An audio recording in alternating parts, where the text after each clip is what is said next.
अस्सलाम वालेकुम दोस्तों, आपको बताते चलें कि आज रात में पाकिस्तान में दोस्तों एक बहुत बड़ा जो कि ख़तरनाक दाखिल होने वाला तूफ़ान है, तो जिसके लिए महकमा मौसमियात ने पाकिस्तानियों को खबरदार कर दिया है।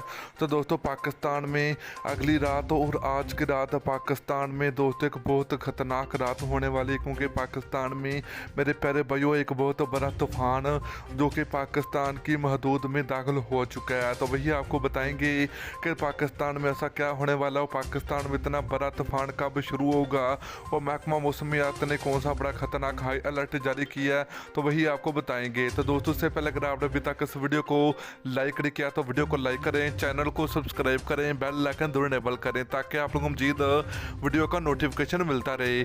तो चलिए दोस्तों आप लोगों को बताते चले कि आज रात पाकिस्तान में दोस्तों 8 बजे और 9 बजे के बाद दोस्तों पाकिस्तान में एक बहुत बड़ा तूफान दाखिल होने वाला है। तो दोस्तों बहुत तेज तरीन बारिश होने का इम्कान है।